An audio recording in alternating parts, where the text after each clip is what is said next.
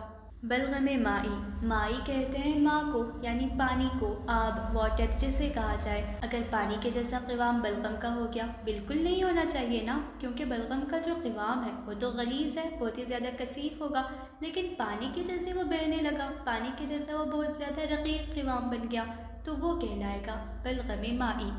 اچھا یہ یاد رکھو کہ بلغم جسی غلیظ ترین ہے، یعنی پورے بلغم کے جتنے بھی اقسام ہیں ان سب میں بہت زیادہ کنسسٹنسی تھک جو ہے بلغم جسی کی ہوگی، اور بلغم مائی کی کنسسٹنسی بہت ہی زیادہ لطیف ہوگی، یعنی بہت ہی زیادہ رقیق ہوگی، بہت ہی زیادہ پتلا ہوگا۔ امراض بلغمیہ، امراض جو کہ مرض کی جمع ہے، اور مرض ڈیزیز کو کہتے ہیں، بلغمیہ جو کہ بلغم سے بنا، یعنی فلم کی زیادتی، کمی کی وجہ سے یا پھر اس کی بگاڑ کی وجہ سے، اس میں نقص خرابی ہو جانے کی وجہ سے کون سے امراض لاحق ہو سکتے ہیں۔ دیکھو ایک تو ہے ورم تہبج، ورم کہتے ہیں سوجن کا ہو جانا، سویلنگ کا ہو جانا۔ تہبج کا مطلب ہوتا ہے کہ ایڈیما جسے کہیں گے، ٹھیک ہے، آپ لوگوں نے دیکھا ہوگا کہ جن کو ایڈیما ہوگا ان کے پیروں میں نا بہت زیادہ سویلنگ ہو جاتی ہے، اور جو سویلنگ ہوتی ہے وہاں پہ کوئی نہ کوئی رطوبت ہوگی، وہاں پہ کوئی نہ کوئی فلوئڈ ہوگا، سیال ہوگا، تو وہ بلغم ہی ہے۔ صلع اصلیہ، صلع شحمیہ، صلع اردالہ، دیکھو پہلے یہ تو پتہ ہونا چاہیے کہ یہ صلع کیا چیز ہے۔ صلع کا مطلب ہوتا ہے ٹیومر، ٹھیک ہے، ٹیومر کسے کہتے ہیں یہ تو پتہ ہوگا کہ جو بھی ٹیومر کو ہم لوگ ایسے کاٹ کے چیر پھاڑ کے دیکھیں گے، اس کے اندر اگر شہد جیسی کنسسٹنسی پائی جائے وہ تو بلغم ہی ہوگا، لیکن شہد کی طرح کنسسٹنسی ہوگا تو وہ صلع اصلیہ کہلائے گا۔ اور اگر ہم لوگوں نے کسی بھی ٹیومر کو چیر پھاڑ کے دیکھا، اس کے اندر جو ہے شحم کی طرح کنسسٹنسی پائی جائے، ویسے شحم جو ہے ایک آرگن ہے، ایک مفرد عضو ہے، ہم لوگ آگے چل کے پڑھیں گے اعضاء والے چیپٹر میں، تو شحم کا جو قوام ہوگا، شحم کی جو کنسسٹنسی ہوگی، جس طرح کہ وہ تھک ہوگا فیٹ کی طرح، اگر ویسے بلغم بہت ہی زیادہ غلیظ رطوبت کی طرح وہ پایا جائے ٹیومر میں تو وہ صلع شحمیہ کہلائے گا۔ اور صلع اردالہ، اردالہ کہتے ہیں آٹے کو، اردالہ کا ایک آٹا ہوتا ہے، آگے آپ لوگ جب سیدلا مفردات مرکبات پڑھو گے تو وہاں پہ پڑھو گے کہ اردالہ ایک آٹا ہے، یعنی آٹے کو جب پانی میں ملانے کے بعد جو بھی چیز بنے گی نا، جو کنسسٹنسی آٹے کی ملے گی، نزلہ و زکام سردی کو کہیں گے، اور بول کہتے ہیں یورین کو، تو یہ ساری چیزیں بھی نا بلغم سے ہو سکتی ہیں کہ بول بلغمی، قے بلغمی، اسہال بلغمی، اس طرح کر کے۔ صفرا جو کہ یلو کلر کا ہوگا، زرد ہوگا یا پھر پیلا ہوگا، اگر سچ میں دیکھا جائے تو صفرا کا رنگ ہوتا ہے زعفران کی طرح۔ زعفران کسے کہتے ہیں یہ تو آپ لوگوں کو پتہ ہوگا، ٹھیک ہے، لیکن ان جنرل ہم لوگ کہہ دیتے ہیں کہ جو صفرا ہے وہ پیلے رنگ کا ہوگا۔ اس کا مزاج حار یابس ہے، یعنی اس کے اندر حرارت بھی موجود ہے اور یبوست بھی موجود ہے، اور ہمیں یاد ہونا چاہیے کہ جو سن شباب تھا اس کا مزاج بھی حار اور یابس تھا، اس کا مزہ کڑوا ہوتا ہے، یعنی جو صفرا ہے اس کا ٹیسٹ کڑوا ہوگا، اور رنگ میں تو زرد ہوگا، پیلا ہوگا، اور اس کا جو قوام ہے وہ رقیق القوام ہے، یعنی بہت ہی زیادہ پتلا ہوگا۔ خون تو معتدل تھا، بلغم تو بہت ہی زیادہ گاڑھا تھا، غلیظ تھا، لیکن جو صفرا ہے وہ رقیق ہوگا، پتلا ہوگا۔ بائل جو ہے پتلا ہی تو ہوتا ہے، جو گال بلیڈر میں اسٹور ہوتا ہے، پہلے تو لیور میں بن جائے گا، اس کے بعد گال بلیڈر میں اسٹور ہو جائے گا، بہت ہی زیادہ پتلا ہوگا۔ صفرا کے افعال یعنی یہ جو بائل ہے اس کے کیا فنکشنز ہیں؟ ایک تو ترقیق دم، ترقیق کا مطلب ہوتا ہے رقیق کر دینا، پتلا کر دینا۔ جس طرح بلغم خون کو گاڑھا کر دیتا تھا، اس کی وسکوسٹی کو بڑھا دیتا تھا، تو اسی طرح یہ وسکوسٹی کو گھٹانے کا کام کرے گا، خون کو پتلا کرنے کا کام کرے گا۔ اور فعل ہضم، اب یہ تو ہمیں پتہ ہے بیل کے اندر جو بیل سالٹس ہوتے ہیں، بیل پگمنٹس ہوتے ہیں، اور ان کی وجہ سے ڈائجسشن کا کام بھی تو ہوتا ہے۔ ہلاکت دیدان امعاء، امعاء انٹسٹائنس کو کہتے ہیں، دیدان وارمز کو کہیں گے، یعنی جو انٹسٹینل وارمز ہیں ان کو مار دینے کا کام، ان کو ختم کر دینے کا کام صفرا کرتا ہے۔ اور تحریک براز، تحریک کا مطلب ہوتا ہے اسٹیمولیٹ کرنا، تو ریکٹم میں جو اسٹیمولیشن کا کام ہوگا، یعنی اسٹول کو باہر نکالنے کے لیے جو اسٹیمولیٹ تحریک ہونا ہے وہ صفرا کی وجہ سے ہوتا ہے، اور اس کے صفائی وغیرہ کا کام بھی انٹسٹائنس کا صفرا کرتا ہے۔ اب ہم دیکھیں گے کہ غیر طبعی صفرا کی 5 اقسام کون کون سی ہیں۔ ایک تو صفرا مہیا ہے، مرہ صفرا ہے، صفرا محترقہ ہے، صفرا کراسی ہے، اور صفرا زنجاری ہے۔ دیکھو یہ جو 2 آخری اقسام ہیں صفرا کی، یہ رنگ کی وجہ سے ہے، یعنی رنگ اس کا پیلا نہیں ہے، زرد نہیں ہے، بلکہ اس میں کچھ تبدیلی آ گئی، تو اسی لیے یہ غیر طبعی صفرا میں رکھا گیا۔ جو صفرا کراسی ہے وہ سبزی گہری ہوگی، یعنی بہت ہی زیادہ گرینش ہوگا اور بہت ڈارک گرین ہوگا، تو اس طرح کے صفرا کو صفرا کراسی کہتے ہیں۔ اور جو صفرا زنجاری ہے وہ سبزی کھلا رنگ ہوگا، یعنی یہ بھی تو گرین ہوگا لیکن تھوڑا کھلا کھلا لائٹ گرین ہوگا۔ اگر ڈارک گرین صفرا ہے تو کراسی کہلائے گا، اور لائٹ گرین صفرا ہے تو زنجاری کہلائے گا۔ خود ہی سے بگاڑ خرابی ہو رہی ہے تو یہ بذاتی ہی کی مثال ہوگا۔ احتراق کا مطلب ہوتا ہے جل جانا، جب صفرا خود جل جائے گا، خود میں بگاڑ ہو رہا ہے، خود ہی کو تباہ کر دے رہا ہے، تو یہ بذاتی ہی کی مثال ہوگا، اور اس کا رنگ نا بہت ہی زیادہ ڈارکش گرین ہوگا، جو کہ صفرا کراسی ہے۔ اور جو زنجاری ہے وہ بھی تو خود سے چلتا ہے، یعنی یہ بھی بذاتی ہی کی مثال ہے، اور اس کا رنگ ہوگا لائٹ گرین۔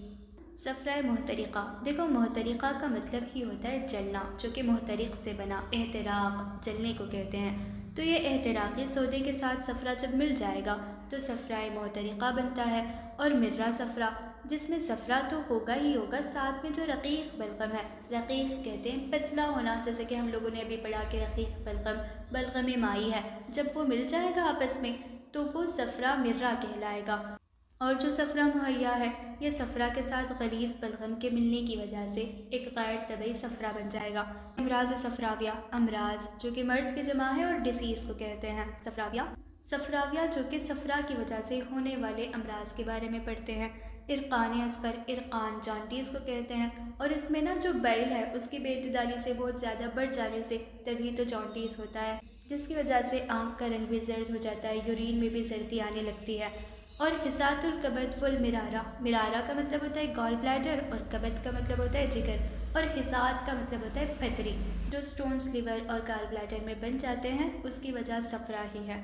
بسور صفراوی، دیکھو بسور کا مطلب ہوتا ہے دانوں کا نکل آنا، جو پھونسی جسے کہیں گے، یا پھر مہاسے جسے کہا جائے گا، پمپلز جسے کہتے ہیں، تو اس میں اگر صفرا کی رطوبت بھری ہوگی، صفرا کی وجہ سے وہ ہو رہے ہیں، تو بسور صفراوی کہلائے گا۔ بول صفراوی، اسہال صفراوی، قے صفراوی، یہ تو نارمل سی چیز ہے۔ اور ہمیات جو کہ ہما کی جمع ہے، اور ہما بخار کو کہتے ہیں، تو پیریکسیا بھی نا صفرا کی وجہ سے ہو سکتا ہے۔